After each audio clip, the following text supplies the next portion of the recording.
the other uncomfortable truth here is that this attentional environment, which I describe as like a Hobbesian war of all against all, selects for sociopaths. You can't fake it. This is really the key thing. The reason Trump can pull this off is because he is so broken at such a deep level. This is the only way he can operate as a person.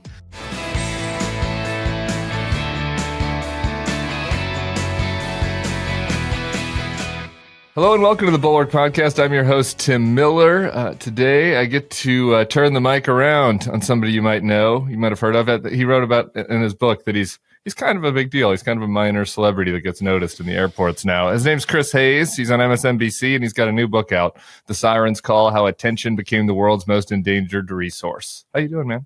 I'm great, man. How are you? I'm doing well. You're dealing with the gaze of strangers. Okay. I'm dealing with the gaze of strangers. I'm pretty used to it by now, but it'll mess you up a little bit in the beginning. Actually, the press tour is weird. Like, I don't, the funny thing about it is I think when I was younger, I liked it more. I don't love being the object of press, probably because there's like a control issue. Yeah, right. Like when it's your show, you control it. Whereas with it's other people that are controlling it, which is the reason that a lot of powerful people don't like journalism. Like fundamentally, right. You don't have, if you're a powerful person, you're used to people like deferring to you and being very deferential and having control over them.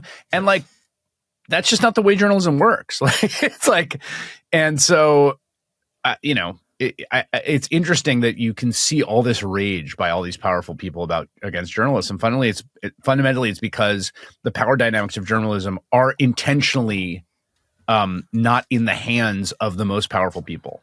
Yes. They like attention and control, They like to be lavished, praise to be lavished on them. Exactly right. In exactly the manner which they wish for it to be lavished on them. Okay. I want to get to all of that. You have some interesting insights about things that I dealt with in therapy, about the difference between attention and recognition. Yep. So we're going to do deep thinking, but unfortunately we have to do news too. There had some news last night. The Office of Management and Budget, this seems where all the problems are going to be coming from in the next administration, put out a memo ending all grant making. This is they put a stop work order on all grants. This include USAID and others.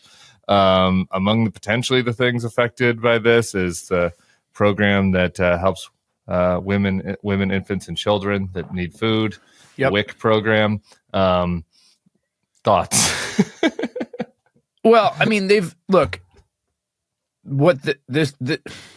a few different tracks in which they're operating on, but one of them is, and we started to see this last week with like people finding out that their like National Institutes of Health grant panels were being canceled. Right. Clinical trials being canceled. Like, or skin cancer drug. They are trying to break the whole thing because they want to refashion it such that the entirety of the federal government is an object tool of the one person who occupies the presidency and nothing else. There are a bunch of statutory requirements in place that are geared towards the presidency serving the public interest, and they want to turn it into a 19th century urban machine with nuclear weapons. Like, that's the goal here. I was going back even further than that. I was thinking like spoils system. Yeah, right. I mean, yes, the spoils system is an example, but we're now the other thing about this OMB thing that's nuts to me is it's also, as with a bunch of other stuff we could talk about, it's, I think, flatly illegal. They have this theory, which they have said, that despite the fact that the founders were very clear about who has the power of the purse. Yeah.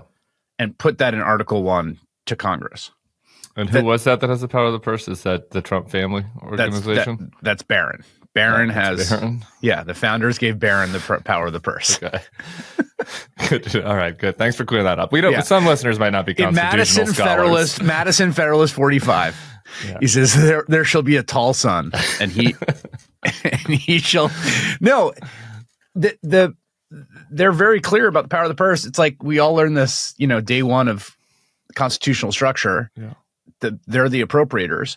All of this stuff has been appropriated duly by Congress and passed the president, their position is the president has ultimate veto over every cent that gets spent. Right. It's ludicrous, but that's what their contention is. And I think they'll probably have some friendly courts as to that effect. Well, part of the reason they're doing a bunch of, it's interesting. The first time around, there was a lot more wink and nod, like cutesiness. Yeah. For instance, the Muslim ban.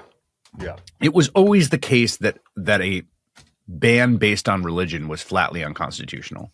So when it came time to do a Muslim ban, they had this sort of like plausible fig leaf, and they like threw in North Korea. Remember, they like threw in North Korea and Venezuela, I think, because there's like, oh, it's not a Muslim ban. It's like these countries that we have some reason to be fearful of.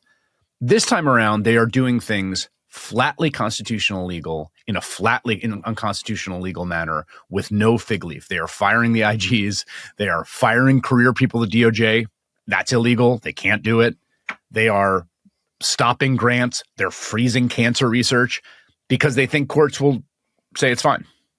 Yeah, it's interesting. I guess maybe I should have had your wife on for this question, but it's in some ways kind of the inverse of the other conservative, like big legal win actually during the Biden years, which was the Chevron case, right? Mm-hmm. Which was like essentially like they were arguing that the agencies didn't have carte blanche to interpret ambiguous laws, right? Like they didn't want the EPA going rogue and doing things that weren't exactly specifically prescribed by Congress, but they're saying that the EPA can stop doing things that were specifically prescribed by Congress. Yes, because their position, the way these two things are sort of different sides of the same coin, is that the only person with any power is the president, and everything flows from him. And therefore, any part of the administrative state or the executive that doesn't do exactly what his whims are moment to moment is illegitimate. That takes us to the other news item that I wanted to cover. The acting attorney general moved on Monday to fire several Justice Department officials who worked on the federal criminal investigations into Donald Trump. In termination letters sent to more than a dozen officials, again, the acting attorney general wrote that he did not believe they, quote, could be trusted to faithfully implement the president's agenda because of their significant role in prosecuting the president. Is that the job of career Justice Department officials, to faithfully implement the president's agenda? That seems like a change in their That's a change. That's, again, I mean, what they've done in the Department of Justice, as my favorite dog on the internet, Southpaw, said, would be a scandal, an administration consuming scandal. Like there's a bunch of stuff they've done already. For instance, dropping cases hasn't happened in the post-Watergate era that active cases just get dropped on day one. Right. The way that they've dropped cases against Jan 6 folks. Yeah. For example, the Hunter Biden case was not dropped. Right. Not only was it not dropped, they got a little special little universe to keep going. They gave it a bonus unit. Yeah, they gave it a bonus unit. So right, that's a great comparison. The firing of the conception of the Department of Justice as basically serving the president specifically and personally, as opposed to serving the nation, the Constitution, which is clearly what they view as totally new. And the firing of career Department of Justice officials, which again, who have statutory, legal, civil servant protection, which makes it illegal to fire them in this manner. Just full stop. Like, again, do you want your meat inspection and the people running nuclear safety and the frontline prosecutors to be people who were in Donald Trump's Truth Social replies or were hanging around him at Mar-a-Lago and that's the reason they got the job? Or do you want people who know how to inspect meat, preserve nuclear safety, prosecute cases? Like they are, like when I said machine politics with nuclear weapons, this is purge of merit-based hiring. This is, can I say one more thing? Can I get you one riff here? Dude, just go.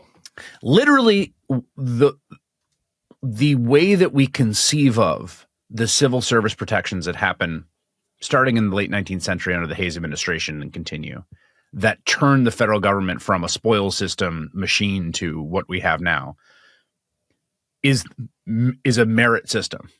The incredible thing is what they are doing is they are attacking the merit system. Right. The merit system is what we have that protects the civil servant, because what replaces that is flunkies, lackeys of the president, like political apparatchiks.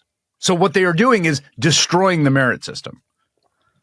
Yeah, the prime example of this is, have you paid attention on the show to the gentleman that's been put in place as the acting district attorney for D.C.? Yeah. Oh, yeah. Nice guy. Eagle Ed. Mm-hmm. Eagle Ed Martin. Yep. I mean, this is, again, it's hard to keep track of all of these people that are being hired. Like, this is a preposterous choice to be the attorney. Yeah, it's like a Stop the Steal guy who represented a bunch of Jan 6 folks. Yeah. And was like, before that was like Phyllis Schlafly's butt boy. I mean, he was not, this is not like. That's your characterization. Yeah, it was. Well, it was mine. I wasn't putting it on just want to be clear. But like, this is not, like, you know, this is not somebody that like has a bunch of experience, you know, prosecuting, or is, you know, a constitutional. No, he has expert, no. Right. And like, you know, you have people such as that. Like, you can say what you want about Neil Gorsuch. You know, you might not like his politics, but like, he's thought seriously about the Constitution and the laws. Yeah, I mean, he is plausibly credentialed to be a Supreme Court justice. I mean, look at Pete Hegseth. I mean, to me, the Hegseth thing was really the test for the entire Republican Party, because Pete Hegseth, forget the fact that there's an extremely serious accusation of sexual assault that he denies, that he paid a woman to settle $50,000.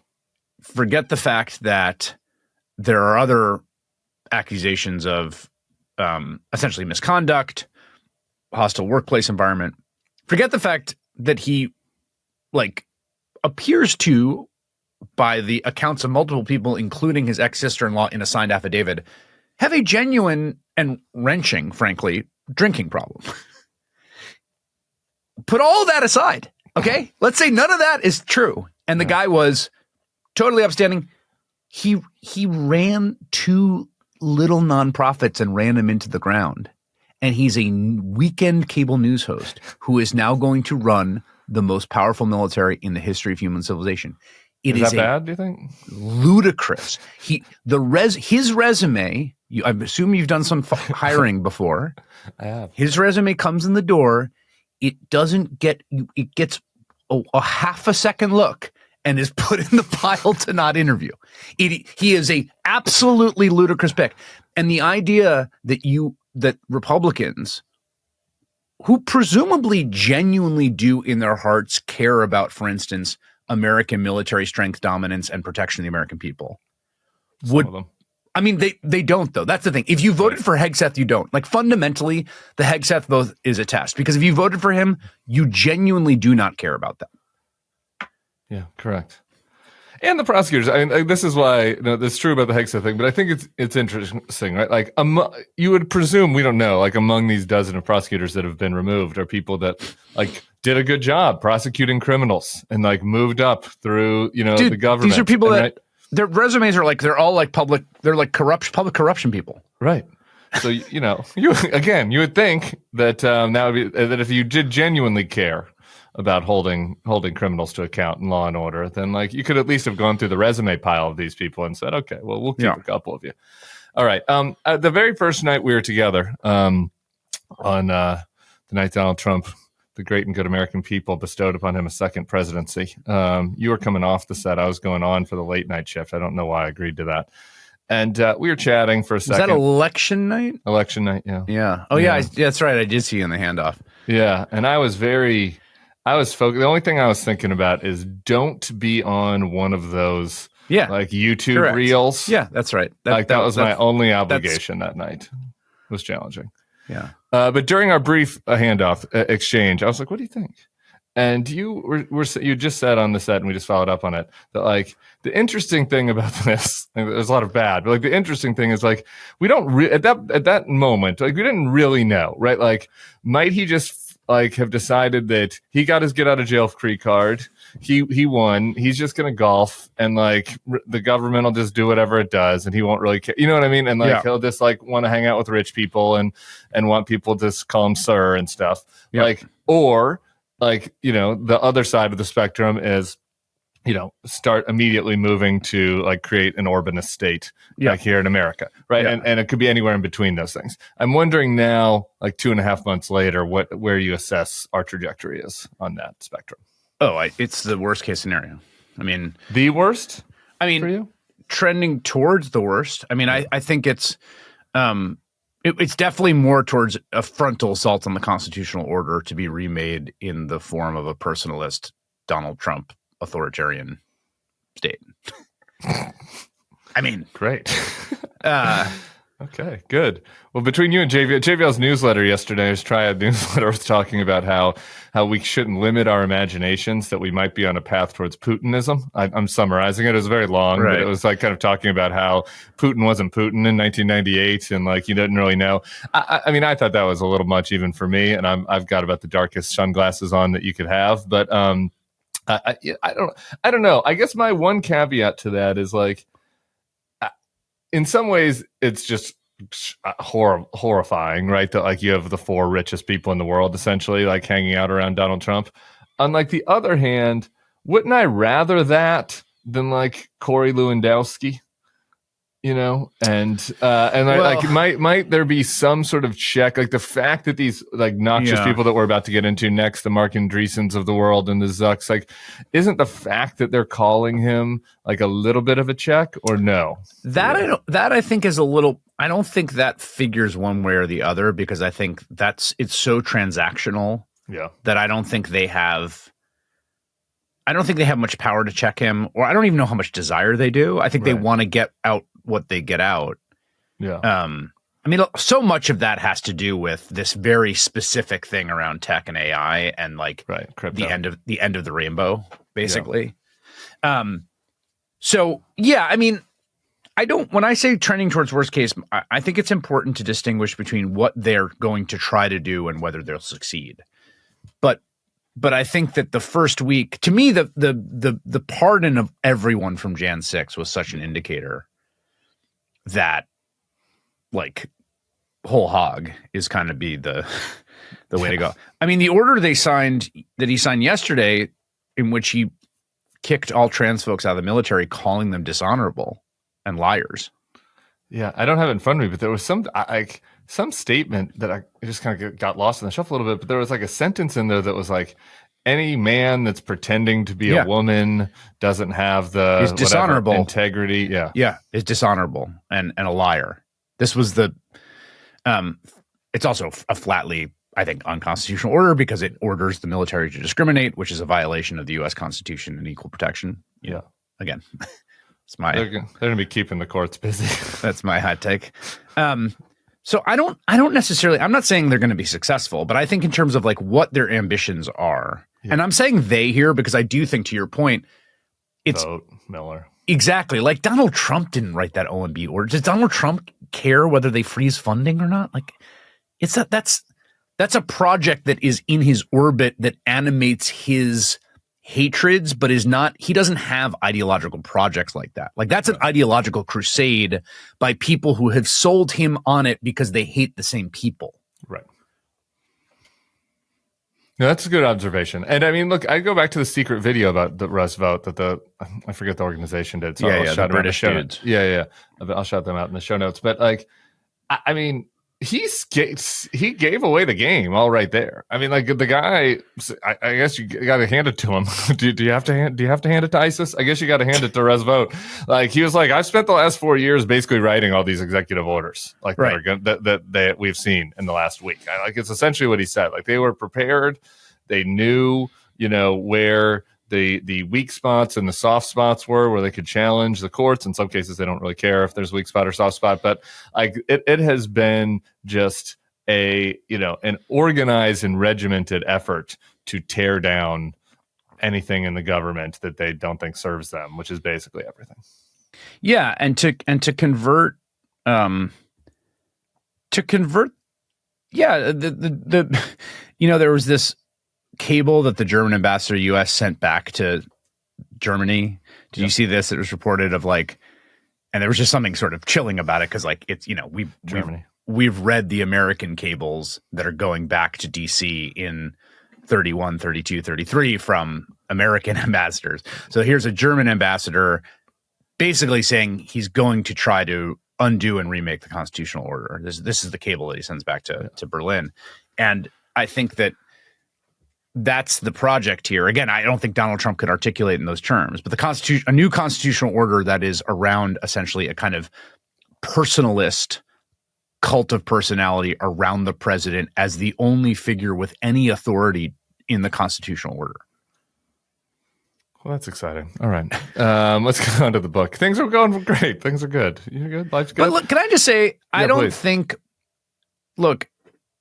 think if people are listening to this and like getting bummed out, I think public opinion matters a tremendous amount. I think like calling up representatives matters a huge amount, going to their offices, like calling your senator. They shouldn't, like, no Democrat should vote for Russ Vought, and all of the if you're in a state that has a Republican senator, you should call them up too. Like, public opinion still does matter and still should matter for some of these people. And right now there's this it's this weird period, I feel like, between the lightning and the thunder where people haven't gotten their kind of wits about them. And they're trying this kind of blitzkrieg to mow everyone down, but public backlash isn't going to go away. I truly believe that. It's a question of whether it gets organized, formalized, and wielded in enough time to stop some of this damage. Yeah, well, that kind of backs me into the book. So we'll do the politics part of the book first, and then we'll kind of end with the sort of social, the phones and the social element of it, because. You talk about how we're in the attention age and the way that Trump has leveraged that, right? And the way that, in some ways, that the Democrats, I think, particularly at the presidential level, have not quite figured out how to leverage it in the same way. And just in this specific example, first, my colleague Sam Stein, your pal, wrote this morning. He writes, "The two parties running at different speeds. Senate Democrats are holding a press conference today to condemn the pardoning of January 6ers. That was a week ago. Unclear if there is anything today to go after the OMB power play to take over all federal grant money." And like, there is something to that, right? Like, you could imagine this being a moment where either a single Democratic figure or, sort of a Democratic organization or some, leader on the Hill, like, seized this moment to grab a bunch of attention for themselves. And that hasn't really happened. You can shout out random people. Chris Murphy's been out there. AOC's been talking. Yeah. But, like, that hasn't really happened anywhere kind of near the scale of how, like, Trump would have done it. Yeah. I mean, the argument I make in the book is that, we live in the attention age. Attention is the defining and most important resource of the age. And that in the public realm and in politics, Donald Trump has kind of intuited that more than any other figure. And the key insight there is that it's better to get lots of attention, dominate attention, even if a lot of it's negative, than to choose to not get attention so that you don't get people outraged at you, right? Yeah. This trade-off is the key. And again, the trade-off has drawbacks. Like, Donald Trump has been upside down and underwater in favorability most of his political career. He barely pulled out this hat trick the first time he got elected. He lost the second time after being the incumbent, which is fairly rare. He won this time, but it's not like this foolproof magical quality that means he's like, rolling up 1964, 1984, 1972, FDR kind of margins. It's narrow, but it's effective. And I think Democrats operate in this fear of attention because that might be negative. They operate in a universe in which attention is very mediated. It's amazing how much Democratic politicians like worry about what the Washington Post editorial board will say. Right. Like, they genuinely do. No, and even back to me, I'm laughing, but just to be honest, this is how quickly things have moved in 8 years. I was running communications for Jeb Bush 8 years ago. We cared if we got fact checked. Yeah. If we got a negative fact check, we cared. Jeb cared. The campaign cared. We did not want to be fact checked. Like, that seems so. In some ways kind of nice and earnest and cute, but also like absurd now. Well, there's two things there that I think is also important to you can't talk about this distinction between the two parties without talking about this, which is I care a lot if I get something wrong on my show because it's important to me to tell the truth and be correct. Like, independent of the attentional universe, like, as a human being who has an ethical commitment to the work that I do, part of you caring about getting fact checked was like, you guys didn't want to be wrong about stuff. Right. We wanted to have a modicum of integrity, like within Yes. the bounds of campaign discourse. Within the bounds of campaign discourse. Yeah. And I think part of what we see here too is that like the other uncomfortable truth here is that this attentional environment, which I describe as like a Hobbesian war of all against all, selects for sociopaths. You can't fake it. This is really the key thing. The reason Trump can pull this off is because he is so broken at such a deep level. This is the only way he can operate as a person. But if you try to pretend to be that broken, you get the DeSantis campaign. You get DeSantis. That was exactly what was in my head before you said it. You can't pretend to be that shameless or be that broken. Like, and this is really a deeper problem, right? Because it's like, I don't want politicians that have that brokenness in them as the thing that's selected for here. There are people who do seem to have a gift for the attention age that are not coming from them. I think AOC is really the sort of the best example of someone who doesn't seem to me like a sociopath and has a real intuitive feel for attention. And part of what she does, this is a great example. When she does those Instagram lives, like, I'm talking to you as a former comm staffer, like that drives, like right now I'm talking to you just to pull back the curtain. My PR people are on this podcast. Okay. What's up, Natalie? What's up? Because they're like, they're nervous. I'm going to say something, right? Yeah. I mean, they trust me, but like that's part of their job. Okay. Like when she does an Instagram live, that's scary for staff. Yeah. For comm staff, it's scary for her to do an Instagram live, but it's also no risk, no reward. And it need not be. So like there is an authentic way to get attention. It doesn't have to be, you don't have to be a total sociopath. It does help to be a shameless sociopath. It is Trump's superpower. But I hate to pick on Gretchen Whitmer, but it happened yesterday, and I was watching her on CBS this morning, and my buddy Peter Hamby at Puck wrote about this, and he writes, this interview wasn't bad or embarrassing. It was just rote, cautious, and forgettable. I want to play one clip from it just to give people an example of what we're talking about.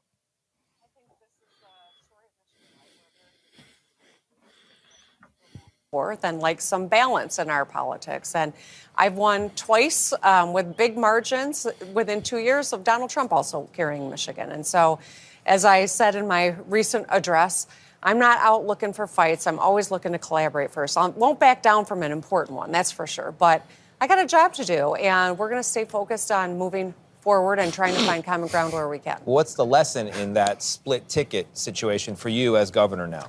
I think it's to keep listening to the people, and it's part of what I talk about in my book that we've just made for young adults. These are lessons that you can use at any age, right? Learning how to listen is a superpower that not enough people tap into. I mean, that's nice. That's all nice. That's fine. But Donald Trump is like tearing apart the government right now, and you are plausibly supposed to be one of the people running against him in 2028. Like he is shutting down all grants for any organization. He's firing people. It's a night of the long knives. And you're like, we got to find some common ground now. You can also say all that and be like,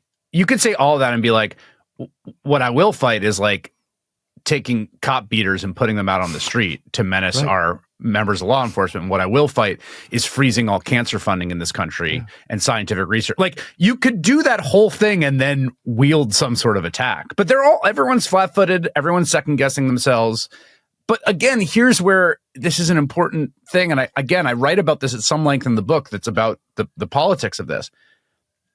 It's not like that caution hasn't also paid off for Democrats.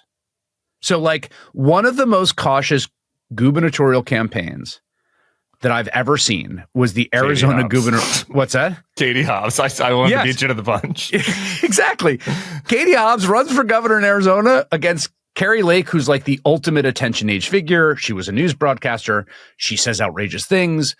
Hobbs was just like low profile, kept it tight, disciplined, didn't court a lot of attention. And she won that race.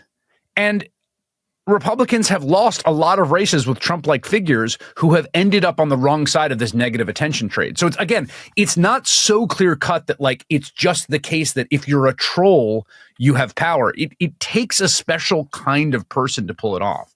I do think, though, the presidential races and governor's races, we kind of like lump all this stuff together. No, president is just totally different. Yeah, it's a different. In 1992, it was so. I said this about Jeb always. Like, he was very much like his father. Like his father in 1992 was in a good shape to run a presidential race. It was a very different world, right? Yeah. And I don't think H.W. Bush would have been president if he was running in 2016. He would have been like Mitt Romney, probably. It would have been that sort of race, right? And it's a different time, and you can be Tony Evers and be a good governor of Wisconsin who is cautious and whatever. But like the type of attention on a presidential race, Roy Cooper.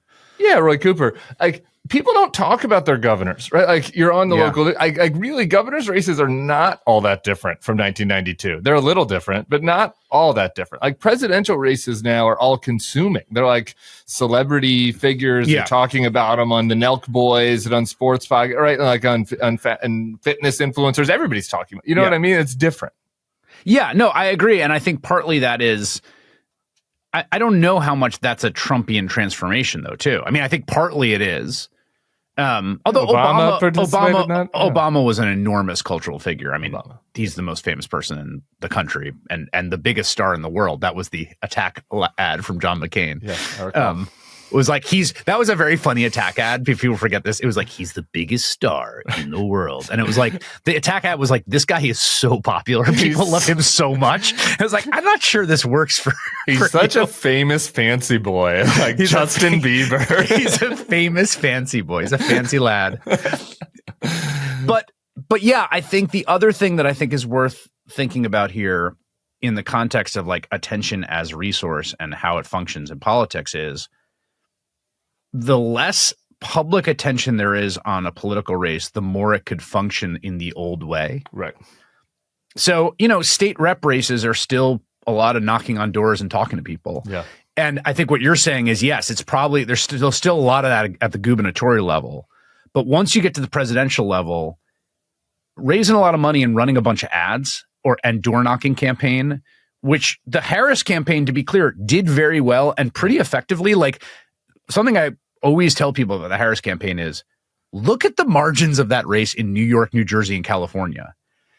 The campaign was actually pretty darn effective because the environment sucked. Like they did much better in the swing states where they were running a focused campaign than in the states where there was zero campaign. The states of zero campaign, those numbers are nuts, right? That's why he won the popular vote. And yet it wasn't enough to overcome the overall attentional environment, which is the thing that Trump dominated. Right. It's NBA versus high school basketball. You can improve on the margins in the NBA if you have good bounce passes and dribbling and fundamentals. Right. Yeah. But at the end of the day, you need, top level talent to like sway. Yeah. All right. One last thing about this, then I want to get to the other part of the book. The other thing, I'm just curious your take on this. I think that the Democrats are missing on the attention thing that maybe is not related to sociopathy. So I'm trying to kind of encourage good behavior. Yeah. There's a little unpredictability. Yeah. Like, you can get attention right now by being unpredictable. And that, I kind of know what every Democrat's going to say before they even sit down. How predictable. Yeah. And you're an interviewer, right? So you know this. Like, you could probably do the interviews in your sleep. One of the examples of someone who is unpredictable is John Fetterman. Man, we are really... Yeah. Well, it's because it's obvious. It's maybe a problem if two white pod boys think so much the same. Maybe the Dems should zag away from everything that we're suggesting right now. But go ahead. Don't just listen to the white pod boys. It's actually pretty good advice. Yeah, I mean, I'm not saying this to praise Fetterman's politics because he said some things that I truly, really, actually upset me in some of the stuff that he's talked about Gaza, particularly just from a human empathetic level, not independent of his politics of who he supports. And, but yeah, he definitely is pretty good at getting attention in his own strange way. And, he is definitely not predictable. I didn't, to the point where when he voted against Hegseth, I was like, okay, good. Yeah. But you talk about the book as how and you compare it to in cable news, right? Like, you got to grab people's attention and then hold it. Yeah. Right. And being unpredictable is kind of part of holding attention. I mean, I hear from people anecdotally. I hear from listeners they're like, you have a politician on, and sometimes I fast forward halfway through because I know what they're going to say. You know what I mean? And so it's kind of my job to try to make it unpredictable, but like they could participate in that a little bit, you know? Yeah, I think that's right. And again, I think that's just because when they're in that interview, they're not thinking about how do I keep people's attention. They're thinking about how do I not screw up and make news. I mean, again, that's the key part of the orientation here, right? All right, let's talk about the sociocultural part of the book. I guess what is just the broad thesis about putting the politics aside about how we are kind of managing our attention in this, in the box of screams age? I mean, the broad thesis is that we live in an age, if the defining resource of the industrial age was fossil fuels, and if you look at 1961 at the top 10 companies by, assets, it was like oil companies and like DuPont and General Motors, right? Physical production. And that if you look now, it's attention companies, and that's Google and it's Meta. It's to a certain extent Microsoft. It's definitely Apple, which of course inaugurated the attention age with the birth of the iPhone in 2007. It's the guys on stage next to Donald Trump. Right. And there's a few important things I think to say here. One is it's already intuitive that we have this like break between the old industrial economy and the new digital like information economy, but we really tend to think of it as an information economy in which the important stuff is information. Information is what's powerful. Information, what's important. People talk about like data is the new oil. And I think that just fundamentally misapprehends the world we live in, because information is infinite, it's generative, and it's replicable. Like think about your own personal data, which people talk about all the time. It's like if your personal data, Tim Miller, is in the hands of 10 companies or 100 companies, it does not change your life one iota. Maybe it changes a little bit the ads you get. Right. If your attention is somewhere else in a given moment, that actually does change your life. Like from moment to moment, if your attention's being taken as opposed to your data. And so Herb Simon, who's this brilliant political scientist economist in the 1970s, he just writes this paper about how you design an organization for an information-rich world. And what he says is information actually consumes something. And what it consumes is attention. And if you think of it that way, if you think the more information there is, the more asks there are on our attention, but attention is finite, you come to see that the information age is necessarily actually the attention age, and the resource that's being used and consumed and pulled on is our attention.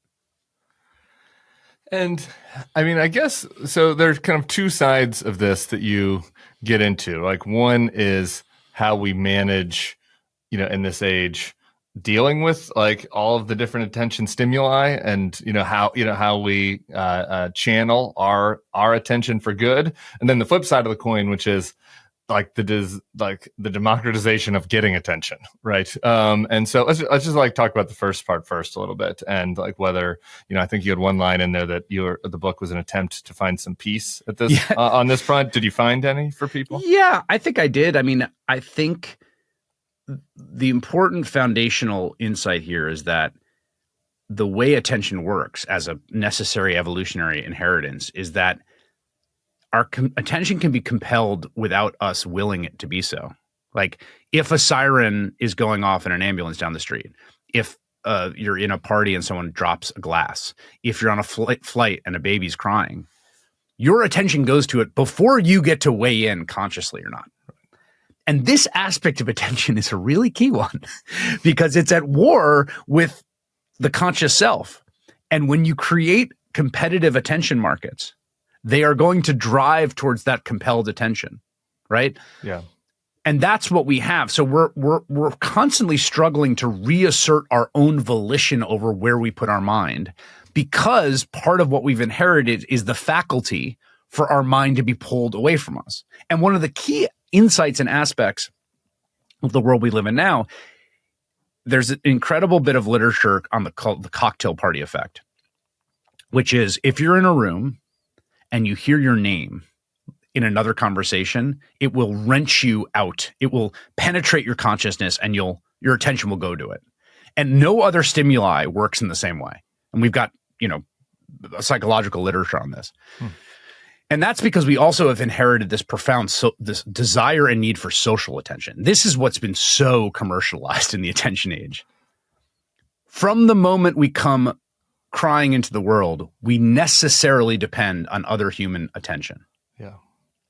And because that inheritance is so deep, we now have a situation in which social attention from others can be experienced at scale in a way it never has before in the history of humankind. Getting social attention from strangers used to be something that like a tiny fraction of a sliver of people, you know, movie stars or politicians. Now, like any extremely hot people. Or extremely hot people. Now, any teenager with a phone can experience this. Everyone can. And in fact, you see it like Elon Musk and a lot of people get driven insane by this in real time as you watch. Like yeah, it's I definitely... have this. You wrote this Elon thing. I wrote this down. He wrote in 2022 that, where is it? Unfortunately, even trivial articles about me generate a lot of clicks. Will try my best to be heads down, focused on doing useful things for civilization. He wrote that in 2022. How'd that go? Lasted about half a day. So I think that has also, you're mucking with the stuff in us that's pretty deep about who we are and how we view ourselves. And you're putting it in the hands of corporations that are engineered to try to do this at scale. And I think the closest analog we have is basically, and I write about this at some length in the book, the industrial food system, right? Like we have biological inheritances where we like sweet things and we like fat and we like salt. And if you're going to try to sell a billion, you know, food to a billion people or 2 billion people, you get Coca-Cola and you get McDonald's, right? Yeah. And so because we're in our relationship to food is this same kind of weird war between like the self that's like, I want to eat healthy or I want this, and the kind of desiring biology beneath. That dynamic has now been replicated inside our minds in the attention age, where the sort of very parallel set of things are happening constantly, moment to moment, determining where we come to rest our thoughts. Yeah. The on kind of the receiving of attention side of this, I was intrigued by the point about babies, right? That we get attention immediately. That in other animals, like the you know, babies don't need attention quite as much, you know. And have you ever watched? By the way, have you ever watched like a litter of pigs nursing? I don't think I have. It's you like, watch a lot of weird shit. I did notice in the book. You also were like, I've once watched carpet being cleaned for hours. Not once. I love carpet cleaning videos. They're so soothing. I'll send you some. You They're watch really it soothing. while you do other stuff, or just you? Is like, just you in your mind looking at carpet cleaning videos? Yeah, like in bed, or like sitting on the couch. If you watch piglets nurse, it's really wild. The mom just lays there and then they just like fight each other in the most like ferocious way. And you actually get to see like what it means to be a runt, which is that you don't get to nurse and then you like waste away and die basically. But like the difference between how humans like deal with this part of life and how the mammal world deals with this is pretty wild. All right. So then this leads to the more grown-up problems, which is the thing that really resonated with me, which was an attention recognition paradox. Yeah. And you know, you write about how a lot of the people that are ruining our society right now have been unable to navigate the attention recognition paradox, but I think it's something that all of us deal with. So talk about that a little bit. Yeah. I mean, I use this argument by this Russian emigre philosopher named Alexander Kuyev, who, working off of Hegel, he makes I think this very profound point that like the constitutive feature of being human, the fundamental human desire is recognition, which is to like be seen and recognized as human by other humans. That like that's the stuff of relationships. It's what we seek and desire in the world of love, friendship, even like good relationships with coworkers. Like you're not seen as a means to an end. You're not seen as like the fullness of your consciousness is like grappled with. And what social media presents is like this synthetically adjacent thing, which is social attention. Social attention is not recognition, but it feels close enough that what you do is you go out into the world of social media seeking recognition and getting back attention, which just kind of gives you like a little bit of a taste, but doesn't ever make you full. Because the thing that can make you full are mutual relationships. This is the other key thing about social attention. other things that we want socially in life are fundamentally like bilateral, right? They're like a romantic relationship or a relationship of parenting. Like you have a relationship with the person and they have a relationship with you. That's how it works. Social attention is separated. You could put social attention on Brad Pitt. You don't have a relationship with him, right? People could put social attention on you on the internet. They don't have a relationship with you. And when you break apart that kind of covalent bond, you sort of end up spinning off into some very weird world where it's very easy to get a kind of lost, a kind of vertigo sensation. Yeah. Do you feel that? Oh my God. I feel it in a big way. No, this was what I did. I literally had to do. I was doing therapy about. You write at length in the book about famous people reading their comments. Yeah. And you admitted to the fact that you once searched Chris, not once, but at one time in your life before it was like name you searching. dealt with this, you had searched Chris Hayes Yeah. to like read mean people attack you. Yeah. And it was like, why is this? Like, why do I care? Is this something that people who are successful, like, shouldn't they feel fulfilled? And one of the things that I was, shout out to my therapist was like that is related to this attention recognition paradox is like, I was getting attention, but I did not necessarily feel good about what I was providing to the world, if that makes sense. Yeah. Right. And that like you can resolve this somewhat, and you still have the human nature of wanting to be liked. But like you can resolve it somewhat if you do the internal work to feel good about yourself and you build up relationships with people that value what you're actually doing. And that is much healthier than kind of the low calorie, retweet attention. And obviously it's not quite as, like the barriers are not walls here. That you kind of can flow back and forth a little bit between. And I these do two all the things. time. Yeah, but there was something to that for sure, and it resonated for sure. I think another part of it too is just that.